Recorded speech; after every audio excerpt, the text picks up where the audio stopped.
তোর 14 গোষ্ঠী তো কেউ নাই, আছে তোর মায়ের দুইটা ছাগল সহ আজতে ঢুকাবো আমি। ডরাই তোর ডরাই আমি, হ্যাঁ ডরাই না। এইসব থানা পুলিশ হাজত কোর্ট কাছারি দেখা পড়াইছি এই ময়না আমি, তোর মতো মালিকরে কমাইয়া তারপরে সে হজম করার ক্ষমতা এই ময়নার আছে। আয় না খালি আয়, কবজিতে আয়, খুব ধরনের আগে ইটা মেরে মাথা উড়াই দেবো। ছোটবেলা থেকে 7 চারা খেলি আমি। দেখেন হাতে দাও, যাতে দাও আমার কোপাইবো আমি প্রোটেকশনের লিগা। এই যে ইটারা হেঁটে পাইছি, নাহলে ততক্ষণ আমার কোপাইয়া ফেলে আলতো।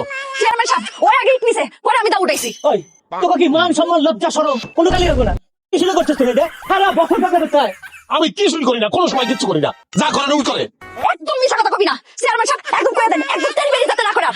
তুমি অতিরিক্ত কথা বলো। হ্যাঁ চেয়ারম্যান বুঝতে না, তুই যে অতিরিক্ত কথা কস, এটা চেয়ারম্যান সাহেব বুঝছে। এই তুই কিসের জন্য গ্রামের মধ্যে ভুয়া পুলিশ ঢুকাইছস? কথা কইলে ওই ক্ষমতা আছে আমার, পুলিশ ঢুকাম গ্রামে আমি। হ্যাঁ পুলিশ ঢুকাইছে, একদম ঢুকাইছে। পুলিশের কাপড় ভাড়া করে আইন না, তারপর আইসা আমার ডর দেখাইতে। এর লাগি তো আমি দাউলাই করতেছি। ওই আমি লাস্ট ওয়ার্নিং দিয়ে রাখছি, আমার বউ তো সারা বছর ঝগড়া করেছি, এখন আবার আসামি পুলিশ খেলা শুরু করছিস, তাই না? আমাকে ছোট করে একটা কথা কইবেন না, আপনারা পছন্দ করে ভোটটা দিয়েছিলাম, আমরা ভোটার, এটা মনে রাখেন। বাপ রে বাপ, ভোট দেখে তোমার মাথা কিনে নিছস? হ্যাঁ তোরা কি ভোট দিছস ইচ্ছা মতো গ্রামের মধ্যে জল দেখা নিচ্ছ ঝগড়া করার জন্য? তুমি না কইছিলে আজকে আমার পায়ের সাথে ও পায়ের সাথে খাওয়া মতো। আসি, আসসালামু আলাইকুম। দাও আমার হাতে দাও। পায়ের সাথে